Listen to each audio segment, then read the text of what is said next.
Olá, irmãos, graça e paz, está tudo bom com vocês? Rogo sobre cada um de vocês as muitas bênçãos do Senhor e que o Senhor guie vocês na aula que estamos ministrando agora. Nós, nessa aula, vamos tratar do capítulo 30 da Confissão de Fé, que tem como título Das Censuras Eclesiásticas. E eu quero começar essa aula fazendo uma série de perguntas. Então, quem deve administrar a Igreja de Cristo? O Estado ou os homens da própria Igreja? O que deve acontecer quando um crente quebra um ensino bíblico ainda em pecado, trazendo escândalo para toda a igreja? Ele tem que ser punido ou tem que ser tratado sem nenhuma punição? No caso dele ser punido, quem deve executar a punição? O Estado ou os oficiais da igreja? E qual é a necessidade da punição do irmão faltoso? Como deve ser feita essa punição, uma vez que ela é feita? Então, são perguntas que nós vamos tentar responder ao longo da nossa aula hoje, ok? A nossa aula hoje é dividida em dois pontos. Primeiramente, nós vamos tratar a respeito do governo da igreja, é o primeiro ponto que nós vamos tratar hoje, o governo da igreja. Como a igreja, quem deve administrar a igreja, quem deve liderar a igreja. E o segundo e último ponto tem a ver com as censuras da igreja, ou seja, tem a ver com as punições impostas pela igreja. Então vamos analisar primeiramente a questão do governo da igreja. E quanto a isso, a Confissão de Fé diz: o Senhor Jesus Cristo, como rei e cabeça de sua igreja, nela instituiu um governo nas mãos de oficiais dela, distintos do magistrado civil. Então aqui já está dizendo que Cristo colocou na igreja oficiais que servem como administradores da igreja. E ele fez isso como rei e cabeça da igreja. Então aqui nós já contestamos tanto a igreja da Inglaterra, a igreja anglicana da Inglaterra, bem como contestamos o catolicismo romano, porque nessas igrejas, na igreja da Inglaterra, por exemplo, tanto a rainha é cabeça da igreja, quanto o bispo é cabeça da igreja. Então é um corpo de duas cabeças. E também no catolicismo romano, aliás, na igreja anglicana, a rainha é cabeça da igreja e Cristo também é cabeça da igreja. Então é um corpo de duas cabeças, Cristo e a rainha. No catolicismo romano, é dito que Cristo é cabeça da igreja, mas o Papa também é cabeça da igreja. Então, nós temos aí também um corpo com duas cabeças. E nós, presbiterianos reformados, entendemos que a igreja é um corpo que tem apenas uma cabeça e tem apenas um único rei sobre ela. Então, entendemos que o único rei da igreja é Cristo e o único cabeça da igreja é Cristo. Então, não é Cristo e o Papa e não é Cristo e a igreja, é Cristo sozinho. A igreja de Cristo é um corpo sadio, saudável, que tem apenas uma cabeça e tem apenas um único rei, que é Cristo Jesus. Quem são esses oficiais que Cristo estabeleceu na igreja e que são distintos do magistrado civil? Atos capítulo 20, versos 17 e 28, diz assim: de Mileto, Paulo mandou chamar os presbíteros da igreja. E quando se encontraram com ele, disse-lhes: atendei por vós e por todo o rebanho, sobre o qual o Espírito Santo vos constituiu bispos, para pastoreares a igreja de Deus, a qual ele comprou com o seu próprio sangue. Então, nessa passagem, Paulo mostra que os oficiais da igreja que foram instituídos por Cristo para administrar a igreja são chamados de presbíteros, de bispos e de pastores. Então, a função dos bispos ou presbíteros é de pastorear a igreja. Então, na nossa visão, bispos e presbíteros não são classes diferentes de oficiais, mas são apenas nomes diferentes da mesma classe de oficiais, e a função dos presbíteros bispos é de pastorear a igreja de Deus. Então, quem deve administrar a igreja de Deus são os oficiais que o próprio Deus colocou à frente da igreja. Ainda em Hebreus capítulo 13, versos 7 e 17, o autor dos Hebreus diz: lembrai-vos dos vossos guias, os quais vos pregaram a palavra de Deus, e considerando atentamente o fim da sua vida, imitai a fé que tiveram. Então, o autor dos Hebreus aqui chama aqueles que lideram a igreja de guias, e nós devemos ter esses guias em alta conta, a ponto de imitar a fé que eles tiveram, né? Então, o autor aqui diz que nós devemos ter em nosso coração, ter em nossa memória, aqueles pregadores que nos ensinaram a palavra de Deus, os oficiais da igreja, os presbíteros, os bispos, os pastores, que nos pregaram a palavra de Deus, que nos ensinaram a palavra de Deus, que nos disseram como nós deveríamos viver, que trouxeram consolo e conforto para nós através da palavra de Deus, e até que nos exortaram e repreenderam através da pregação da palavra de Deus. Nós devemos imitar a fé que eles tiveram. Então, portanto, meus irmãos, quando a confissão de fé afirma que o governo da igreja é diferente do magistrado civil, ela está dizendo que o Estado não deve se intrometer nos negócios da igreja, né? Não deve se intrometer nos negócios da igreja. Então, essa colocação é importante, porque houve um sistema eclesiástico chamado de erastianismo. Esse sistema pensava e defendia que a igreja era subalterna ao Estado e que a vida da igreja dependia do Estado. O nome erastianismo deriva de Erasto. Erasto era um médico, professor universitário, que defendia a supremacia do Estado sobre toda a esfera da sociedade, inclusive sobre a igreja, e que tudo devia sua existência ao Estado. Os erastianos consideravam então que a igreja deve sua existência e sua forma de existência às regulamentações promulgadas pelo Estado.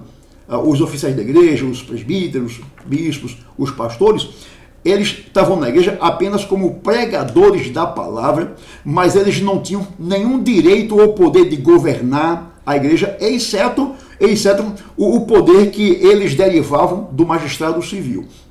Então, se o magistrado civil dava a eles, aos oficiais, algum poder de administração, eles administravam. Se os magistrados civis não dessem a eles nenhum poder de administração, eles também não administravam. Não? Então, segundo o erastianismo, é função do Estado governar a igreja, é função do Estado exercer a disciplina na igreja e é função do Estado excomungar algum membro da igreja. Então, veja que esse sistema não reconhece o fato de que a igreja e o Estado são distintos e independentes. Embora os dois tenham sido criados pelo mesmo autor, por Deus, Deus criou o Estado e Deus criou a igreja, Deus deu vida independente a um e a outro, de sorte que um não deve se imiscuir na vida do outro, a não ser que haja injustiça, a não ser que haja crimes, a não ser que haja pecados, então deve haver uma cobrança, né, de ambos os lados. Então veja, se por um lado os erastianos diziam que a igreja deve sua existência ao Estado e que por conseguinte a igreja é subalterna ao Estado, por outro lado, a igreja também não deve tentar governar o Estado como fazia a Igreja Católica Romana durante a Idade Média. Agostinho defendia um pensamento, tinha uma doutrina que era a igreja, a cidade dos homens e a cidade de Deus. É até o título de um livro. Cidade dos homens e a cidade de Deus. A cidade de Deus é a igreja, a cidade dos homens é o governo, é a sociedade, né? E então, assim como a cidade de Deus é maior do que a cidade dos homens, e visto que a igreja é a cidade de Deus, então logo a igreja está acima de toda a sociedade, inclusive sobre o Estado. A Igreja Católica levou isso muito a sério, de sorte que durante toda a Idade Média a igreja teve o monopólio sobre toda a sociedade, inclusive sobre o Estado. A Igreja Católica durante toda a Idade Média teve monopólio sobre as artes, a ciência, a educação e também sobre o Estado. Daí então houve época em que a igreja tirava imperador, colocava imperador ao seu bel prazer. Então a confissão de fé, voltando àquele parágrafo que nós citamos lá em cima, a confissão de fé diz que nosso Senhor Jesus Cristo, como rei e cabeça de sua igreja, nela instituiu um governo nas mãos de oficiais dela, distintos do magistrado civil. Então, nem os oficiais da igreja governam o Estado e nem o Estado governa a igreja. Eles têm sua própria vida, né? Então, é o que é chamado nos círculos reformados de soberania das esferas. Então, o Estado tem sua soberania na sua área e a igreja tem sua soberania na sua área. Então a igreja nem é maior do que o Estado e nem o Estado é maior do que a igreja, mas ambos andam lado a lado, recebendo sua vida do mesmo autor, que foi Deus. Então, veja que a Confissão de Fé diz que o governo da igreja está nas mãos de oficiais dela. Ou seja, Deus estabeleceu oficiais na igreja para governar a igreja. Então a igreja tem vida própria. Esses oficiais são chamados para tratar dos negócios da igreja, enquanto que o magistrado civil é chamado para tratar dos negócios do Estado. Então os presbíteros da igreja não tratam dos negócios do Estado e nem os governantes tratam dos negócios da igreja. A estes oficiais que governam a igreja, Deus deu as chaves do reino do céu. Por exemplo, em Mateus capítulo 16, 19, diz: dar-te-ei as chaves do reino dos céus. O que ligares na terra terá sido ligado nos céus, e o que desligares na terra terá sido desligado nos céus. Então, nós temos aqui o Senhor dizendo que deu as chaves do reino dos céus. O que é que significa dar as chaves do reino dos céus? Chaves aí, certamente que não é literal. Cristo em nenhum momento colocou a mão no bolso e deu uma chave de verdade para Pedro, nem para ninguém, né? Então, dizer dar-te-ei as chaves significa dizer dar-te-ei poder, dar-te-ei autoridade. Então, as chaves significam autoridades, né, nas mãos dos oficiais da igreja. E as chaves nas mãos das autoridades da igreja significam que essas autoridades têm o poder de reter ou remitir pecados, fechar o reino a impenitentes e abrir o reino a pecadores penitentes. Então essa é a ideia de chaves. Daqui a pouco eu explico melhor isso aqui. Antes eu quero fazer um comentário, e é que a Igreja Católica Romana, ela pega essa passagem que Jesus está falando aqui para Pedro, e quando Jesus diz, dar-te-ei as chaves do reino dos céus, e então aqui a Igreja Católica Romana entende que Jesus está dando a Pedro a primazia sobre os demais apóstolos, coisa que ninguém nunca entendeu assim, nem o apóstolo entendeu assim, nem o próprio Pedro entendeu assim. Você vê Pedro quando escreve sua primeira carta, Pedro diz, eu, Pedro, presbítero, juntamente com os outros presbíteros. Então Pedro se encontrava em igualdade com os outros presbíteros e não maior do que os outros presbíteros. Outra coisa, lá em Gálatas é dito que Paulo encontrou Pedro agindo de forma incoerente com a vida cristã e Paulo repreendeu na cara a Pedro. A pergunta que a gente faz é a seguinte, qual é o arcebispo, qual é o padre, qual é o papa, qual o padre que chama o Papa na dura, que repreende o Papa na sua cara? Quem faz isso? Ninguém, porque o Papa é absoluto, o Papa é inerrante, o Papa é o representante de Cristo aqui na Terra, o Papa é o cabeça da igreja. Então ninguém tem a ousadia de chamar a atenção do Papa, dizer alguma coisa na cara do Papa. Paulo entendendo que Pedro não era Papa coisa nenhuma, então Paulo reconheceu que Pedro estava errado e então chamou Pedro na grande, chamou a atenção de Pedro na grande, né?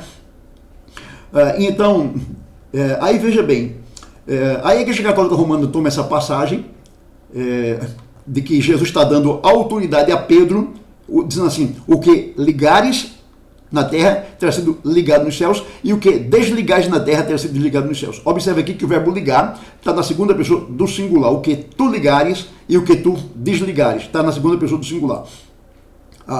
Agora, se você for para o capítulo 20 de João capítulo 20, verso 23, você vai ver que Jesus dá a mesma autoridade aos demais apóstolos e não somente a Pedro. João capítulo 20, verso 23 diz, se de alguns perdoardes os pecados, são-lhes perdoados, e se los retiverdes, são retidos. Então, nós temos aqui a segunda pessoa do plural, né? Se vós perdoardes, então são perdoados, se vós retiverdes, são retidos. Então, a autoridade para governar a igreja não foi dada a Pedro apenas como maioral entre os presbíteros, mas foi dada também aos demais apóstolos, foi dada a todos os demais apóstolos. Então Pedro não é papa, Pedro não é papa, nunca foi papa, né? E ele nunca foi maior do que ninguém, mas ele tem igualdade de poder com os demais apóstolos e os outros apóstolos têm igualdade de poder com Pedro. Então veja, como o governo da igreja exerce esse poder, né? Ou seja, como é que o governo da igreja, como é que os oficiais exercem esse poder das chaves? A Confissão de Fé diz que esse poder é exercido tanto pela palavra como pelas censuras. Esse poder é exercido pelo ministério do Evangelho e pela absolvição das censuras. Isto é, veja, quando pecadores ouvem a palavra e creem nela, então é declarado que seus pecados estão perdoados e as portas do céu se abrem para esses pecadores. E quando pecadores ouvem a palavra e não se arrependem, é declarado que seus pecados são retidos e que a porta do céu está fechada para eles e que eles estão fora do reino dos céus. Isto é um poder declarativo no absoluto. Então, o poder de perdoar e o poder de perdoar pecados, como diz aqui em cima, né? O poder tem poder de reter ou remitir pecados. Então, o poder de conceder perdão e de reter perdão é um poder declarativo, não é um poder absoluto. Então, como é que eu exerço o poder da chave de perdoar alguém? É apenas um poder declarativo. Então, quando alguém me ouve pregando o evangelho e se arrepende, então eu declaro que seus pecados estão perdoados. Então eu declaro, eu não tenho o poder absoluto de perdoar, eu declaro, porque eu levo em consideração o testemunho dele, a confissão de fé do indivíduo. Então se o indivíduo diz, eu creio em Cristo sim como meu Senhor e Salvador nessa hora, então eu digo, levando-se em conta a sua confissão, então eu declaro que teus pecados estão perdoados. A mesma coisa o camarada que diz assim, eu não creio nisso eu não creio nisso não, isso que você está me falando é balela. Então eu digo, a julgar pela sua confissão, eu declaro que teus pecados estão retidos e que as portas dos céus permanecem fechadas para você, né? Então é um poder declarativo, não é um poder absoluto, porque o único que tem poder absoluto de perdoar pecados é Cristo, através da sua morte, de sua obra realizada na cruz e de seu sangue derramado na cruz do Calvário, né? Então esse é o poder de Pedro, dos apóstolos e dos oficiais hoje. É um poder declarativo. Então a julgar pela confissão do pecador, nós declaramos que ele está perdoado e que as portas dos céus estão abertas para ele, ou que seus pecados estão retidos e que as portas dos céus estão fechadas para ele. Não é um poder absoluto, é um poder declarativo. Então a Igreja Católica Romana, ela entende que isso é um poder absoluto, e daí o padre tem poder de perdoar pecados, e o Papa tem até poder de tirar almas que estão no purgatório, né? Esse é o pensamento que tem a Igreja Católica Romana. Então a gente tratou até agora a respeito do governo da igreja, né, que está nas mãos dos presbíteros, né, dos presbíteros. Em segundo lugar, eu quero agora tratar sobre as censuras da igreja. Tem a ver com a repreensão, com a punição, com a exortação, com a disciplina da igreja. Aí, tratando a respeito das censuras da igreja, a Confissão de Fé mostra a necessidade dessas censuras. Então, qual é a necessidade de que os oficiais têm de censurar algum irmão faltoso? Aí a Confissão de Fé coloca alguns pontos. Diz que a necessidade que a igreja tem de censurar os faltosos, primeiro, é para chamar e ganhar para Cristo os irmãos ofensores. Então essa é a primeira ideia. Então para que certo irmão faltoso não continue no seu pecado, não continue na sua falta, na sua ofensa, então ele é chamado. Então a ideia é chamada a atenção. Então a ideia da censura é para que aquele irmão seja ganho para Cristo e não viva mais uma vida de ofensa. Segundo, é necessária a censura para impedir que outros pratiquem ofensas semelhantes. Porque assim, se alguém na igreja comete alguma ofensa e os oficiais da igreja passam a mão por cima, não repreendem, não exortam aquele irmão, isso abre as portas para que outras pessoas façam a mesma coisa e também não sejam repreendidas. Terceiro, a necessidade da censura é para purgar o velho fermento, ou seja, para purgar o pecado. Ou seja, a censura é necessária para que a igreja seja santa, para que a igreja seja consagrada ao Senhor, para que não haja pecados no meio da igreja, né? Para que não haja pecados não repreendidos, para que não haja pecados não punidos. Então, a igreja deve ser, aquilo que Paulo diz em Efésios, é que Cristo morreu pela igreja para que ela seja sem ruga, sem mácula, sem mancha. Então, a ideia da censura eclesiástica é para que a igreja seja assim, sem mácula, sem ruga, sem mancha, ou seja, para que ela seja espiritual e moralmente pura, para que todos os membros da igreja vivam uma vida de louvor e adoração ao Senhor na prática, vivendo uma vida de santificação. Essa é a ordem constante do Senhor, que a igreja seja santa, né? O apóstolo Pedro cita uma passagem lá de Levítico, dizendo: assim como é santo aquele que vos chamou, sede vós também santos em todo o vosso procedimento. Então, a ideia da censura é para que cada membro viva exatamente aquilo para o que o Senhor chamou, para a santidade. Paulo, por exemplo, quando fala da doutrina da eleição, em Efésios capítulo 1, diz que o Senhor nos elegeu, antes da fundação do mundo, para sermos santos e irrepreensíveis. Então, a necessidade da censura eclesiástica é para que o crente viva uma vida de santificação, cada vez mais livre da influência do pecado na vida dele.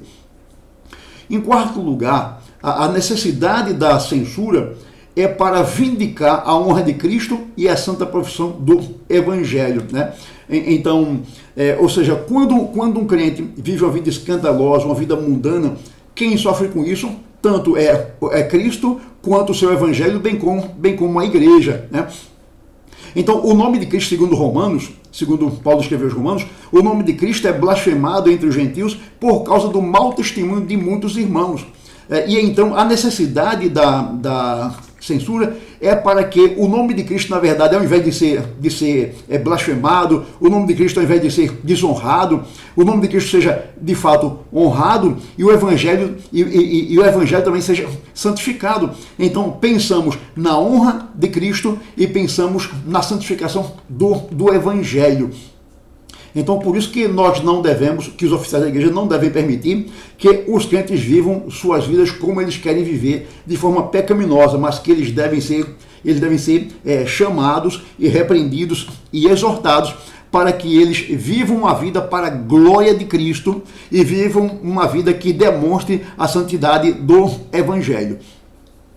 Em último lugar, sobre a necessidade das censuras, então os oficiais censuram o irmão faltoso exatamente para evitar a ira de Deus que poderia cair sobre a igreja.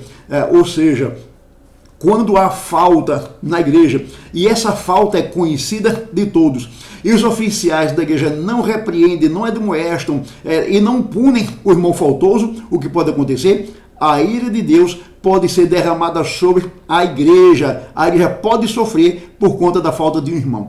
Eu costumo usar o exemplo do corpo humano. Quando, por exemplo, um membro do corpo está doente, não é apenas o membro que está doente, mas todo o corpo está doente. Por exemplo, quem é que não já deu uma topada? Esse dedinho pequenininho do pé, o dedinho mínimo. Você está andando, aí pá, bate com o dedo mindinho, em algum móvel. Ô dor terrível, né? Quem já deu essa topada com esse dedinho sabe o que é doer. Então, quando acontece isso, quando a gente dá essa topada, o que acontece? Será que a gente ignora? Problema teu, né? Foi você que bateu, você que sofre. Não. Então, o dedinho deu aquela topada, mas a dor que ele sente é uma dor que é refletida em todo o corpo, de sorte que o próprio corpo se curva em direção ao dedinho para aliviar sua dor, porque o alívio da dor do dedinho é o alívio da dor de todo o corpo. Então, se a gente tem alguma ferida, por exemplo, uma ferida que está inflamada, digamos, aqui no braço ou no dedo, né? A gente levou um corte, por exemplo, no dedo e inflamou demais, então a gente fica com febre, a gente fica febril, tem dor de cabeça. Quer dizer, porque existe uma ligação muito grande entre cada membro do corpo. Existe uma interação entre os membros do corpo. Ninguém vive uma vida isolada. Então, quando um sofre, todos sofrem com ele. Paulo diz isso lá em 1 Coríntios capítulo 12. Quando um membro sofre, todos os membros sofrem com ele, mostrando a ligação que há entre todos os membros do corpo. Visto que Paulo ilustra a igreja com um corpo, Significa isso que quando na igreja tem um irmão que está em pecado e não se arrependeu do pecado ainda, e quando os oficiais da igreja não trazem repreensão, não trazem punição para esse irmão, significa isso que o pecado daquele irmão é o pecado de toda a igreja, e Deus pode trazer ira sobre a igreja, porque os oficiais da igreja estão vendo o pecado no seu meio e estão ignorando, estão passando a mão na cabeça. Isso lembra, por exemplo, quando Israel estava no deserto. Já na verdade Israel estava para entrar em Canaã, e ele teve lá, por exemplo, ele lutou contra Ai, lutou contra Jericó, melhor dizendo, lutou contra Jericó e venceu Jericó, né? Venceu Jericó. Depois Israel foi lutar contra Ai, e Israel foi, no primeiro momento, foi derrotado. Josué questionou a Deus: como é que pode? O Senhor deixou de andar conosco, o Senhor deixou de sair à nossa frente, o Senhor deixou de liderar o nosso exército, e por isso que a gente foi derrotado. E qual foi a resposta que o Senhor deu a Josué? Há pecado no meio de vós. Um homem havia pecado, Acã.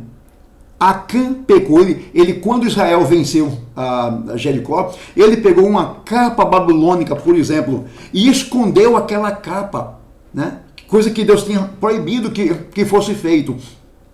Então, Acã, ele cometeu um pecado, e o pecado de Acã não trouxe o castigo apenas para a vida dele, mas o pecado de Acã trouxe castigo para todo Israel. Israel foi derrotado na batalha por causa do pecado de Acã. Até que Acã fosse tirado, fosse devidamente punido. Então, quando o pecado foi tirado do meio do povo, o que acontece? Aí, agora, o povo da derrota vai para vitória. Israel vai novamente para a luta contra Ai, e ele vence Ai porque o pecado foi tratado. O pecado foi tratado, né? Então, nós somos chamados a tratar com o pecado na igreja. Por exemplo, em 1 Coríntios, capítulo 5, tem uma passagem que praticamente todos os crentes conhecem. 1 Coríntios capítulo 5 e o versículo 1, Paulo diz assim: geralmente se ouve que entre vós imoralidade, e imoralidade tal como nem mesmo entre os gentios, isto é, haver quem se atreva a possuir a mulher de seu próprio pai. Versículo 2: e contudo andais vós ensoberbecidos, e não chegastes a lamentar, para que fosse tirado do vosso meio quem em tamanho ultraje praticou, né? Então, note que Paulo aqui está mostrando a necessidade da censura eclesiástica. O irmão vivia em imoralidade na igreja, e ninguém fazia nada contra aquele irmão. O irmão continuava na sua imoralidade. E aqui Paulo diz aqui que ele vivia praticando relação sexual com sua madrasta. Alguns chegam a dizer que era com a própria mãe, né? Com a própria mãe, né? Mas outros dizem que era com a madrasta. Ele vivia nessa relação com a madrasta, olha, e ninguém fazia nada. Então, agindo assim, eles estavam atraindo a ira de Deus sobre a igreja. E então, por conta disso, que Paulo aqui no verso a partir do verso 3, ele diz: eu, na verdade, ainda que ausente em pessoa, mas presente em espírito, já sentenciei como se estivesse presente, que o autor de tal infâmia seja, em nome do Senhor Jesus, reunidos vós e o meu espírito com o poder de Jesus nosso Senhor, que esse homem seja entregue a Satanás para a destruição da carne, a fim de que o espírito seja salvo no dia do Senhor. Então Paulo manda colocar esse homem para fora da igreja. Paulo manda demitir esse homem do rol de membros da igreja. Então, porque o pecado não pode ser de fato aliviado na igreja. Os oficiais são chamados para tratar da santidade da igreja, da santidade de Cristo, de Deus. Então, quando o pecado anda solto na igreja sem nenhuma barreira, então a igreja pode atrair para si exatamente a ira de Deus, não somente sobre o faltoso, mas sobre toda a igreja, né? Eu poderia ainda mostrar, por exemplo, alguma coisa que Paulo fala em 1 Timóteo, parece, 1 Timóteo capítulo 1 e versículo 20, versículo 20, Paulo diz, e dentre esses se contam Himeneu e Alexandre, os quais entreguei a Satanás para serem castigados a fim de não mais blasfemarem. Então, aqui Himeneu e Alexandre são tidos aqui por Paulo como blasfemadores na igreja. E então Paulo diz, eu já os entreguei a Satanás para que eles não blasfemem mais. Também eu poderia citar o capítulo 5 de 1 Timóteo e o versículo 20, quando Paulo diz, quanto aos que vivem no pecado, repreende-os na presença de todos, para que também os demais temam. Né? Então Paulo mostra aqui a necessidade de se repreender publicamente quem cometeu algum pecado e seu pecado veio ao conhecimento público, que essa pessoa seja tratada também, seja repreendida publicamente para que os outros temam, para que os outros pensem assim, eu vou ter cuidado, porque assim como o nome de fulano de tal foi exposto publicamente aí, o meu também pode ser exposto publicamente e eu vou passar muita vergonha. Então quando alguém é repreendido publicamente, isso traz temor aos demais, né? Que temem não cair em pecado também, para que seus nomes não sejam divulgados publicamente. Calvino ensinou que as marcas da verdadeira igreja, ele diz que a verdadeira igreja tem três marcas. E essas três marcas são pregação fiel da palavra, pregação expositiva, não é pregação temática. A gente entende que a pregação temática é um estilo de pregação, mas achamos que não é um estilo fiel à Bíblia. Então, a primeira marca de uma igreja verdadeira é a pregação fiel da palavra, a pregação expositiva, quando se lida com o próprio texto. A segunda marca é a administração correta dos sacramentos. Os sacramentos têm que ser ministrados de forma santa na igreja e dados apenas aos membros da igreja e aqueles que não estão em disciplina. Os sacramentos são o batismo e a ceia. E a terceira marca da igreja é a fiel ministração da disciplina. Então, segundo Calvino, a disciplina é uma marca da igreja verdadeira, né? Aí, quanto a isso, nós lamentamos que a disciplina hoje, em muitas igrejas, é uma marca em extinção. E por que isso? Tudo isso em nome da popularidade e da igreja sempre cheia, né? Ou seja, nós temos que ter uma igreja que é inclusiva e não exclusiva. Nós temos que aceitar todo mundo na igreja como as pessoas são. A gente não tem que demitir ninguém da igreja, que disciplinar ninguém na igreja. Não. Se a gente fizer isso, a igreja, ao invés de crescer numericamente, ela diminui. Então, em nome da inclusão, em nome da popularidade e em nome da igreja sempre cheia, então a disciplina como marca da igreja está sendo colocada para fora da igreja, né? Então, igreja que não tem disciplina passa uma mensagem de que não importa como a pessoa vive, o que importa é que a pessoa está na igreja. Então não importa se a pessoa é imoral, se a pessoa lá fora é desonesta, se a pessoa lá fora ela rouba no peso e nas medidas. Não importa se lá fora a pessoa é um adúltero, não importa se a pessoa é um fornicário, não importa se a pessoa é uma prostituta, não importa se a pessoa é homossexual, não importa nada. O que importa é que a pessoa esteja na igreja. Minha igreja está sempre cheia, né? Então é uma igreja que não tem ética, que não valoriza pela ética, que não valoriza pela disciplina. Consequentemente, certamente, não é uma igreja que tem poder na pregação e que também não administra fielmente os sacramentos do Senhor. Então, a ideia dessa igreja que é inclusiva, que é popular, que tem que estar sempre cheia, a ideia é esta: é melhor estar na igreja do que no mundo. Esse é o conceito, esse é o lema, essa é a filosofia das igrejas que não ministram disciplina sobre os seus membros. É melhor estar na igreja do que no mundo. Agindo assim, a igreja se torna carnal e mundana e desonra o nome de Cristo. A igreja não pode permitir em seu rol de membros pessoas escandalosas que estão vivendo em pecado. Não, ela tem que tomar providências quanto a isso. Outro dia, um certo pastor de uma igreja onde não há disciplina, né? É por isso a igreja dele é muito grande, é uma igreja muito famosa, aqui em Recife. Uma vez o pastor dessa igreja estava no rádio e ele falou assim: meu irmão, você que por cometer algum pecado, você foi disciplinado da sua igreja e você está privado de tomar a ceia, meu irmão, não fica assim, vem para o reino. Então, o que é o reino para ele? O reino é a igreja dele.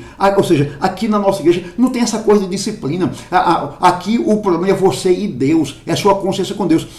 Se você está em pecado, isso é com você e Deus. A igreja não faz nada contra você. Venha para o nosso meio. Aqui você se corrige se você entender que tem que ser que deve ser corrigido, mas nós não vamos corrigi-lo. Vem para cá.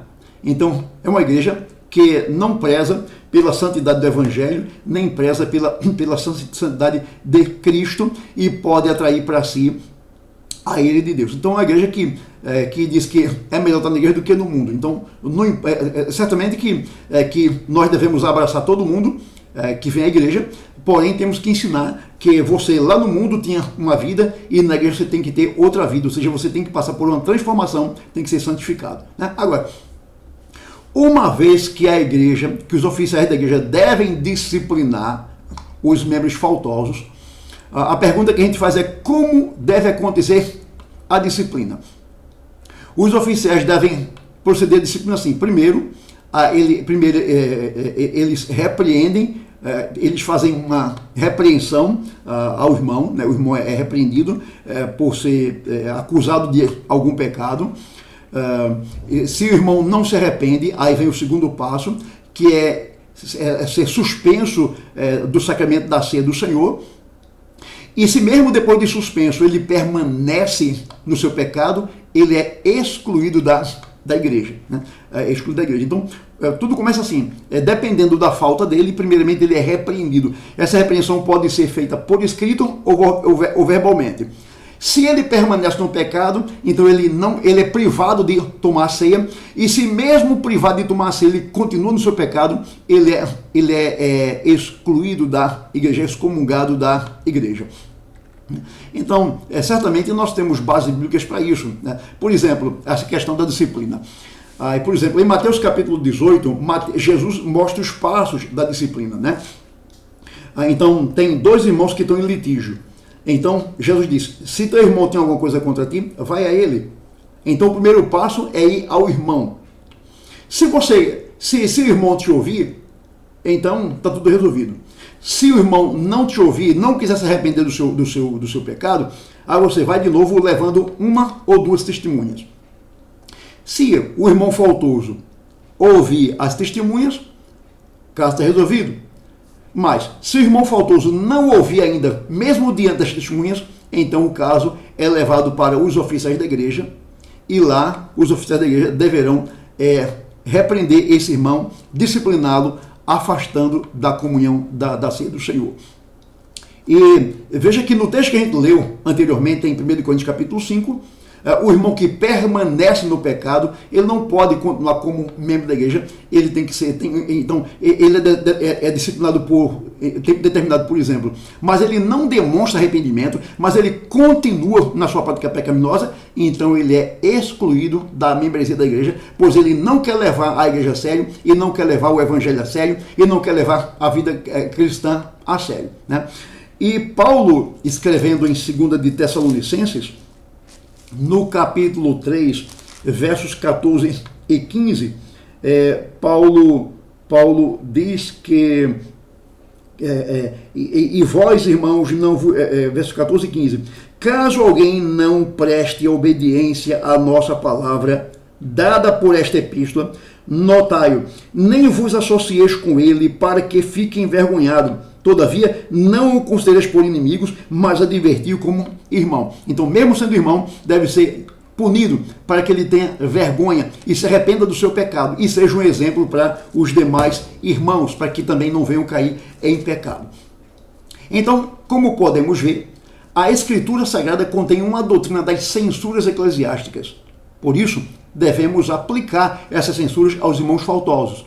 Agora, isso tem que ser feito em amor e com espírito cristão, visando a restauração do ofensor. Então, embora ele seja excluído da igreja, ele deve ser tratado como irmão. Então, ele é excluído para que a sua consciência lhe pese, ele se arrependa e se volte para o Senhor e, consequentemente, para a igreja. Então, nós devemos disciplinar não como uma vingança contra o irmão que caiu em pecado, mas como uma tentativa de restaurar o irmão. É como a disciplina em casa.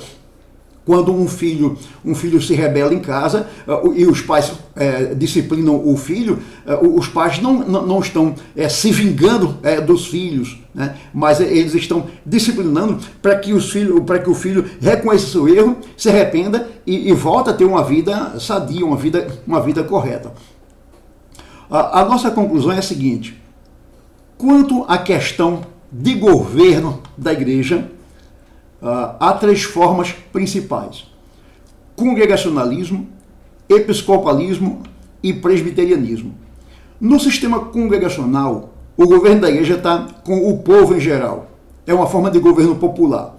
No sistema episcopal, o governo da igreja está nas mãos de um único bispo. E no sistema presbiteriano, a igreja elege presbíteros regentes como seus representantes, e estes presbíteros, juntamente com o pastor ou com os pastores, formam um conselho para o governo da igreja local.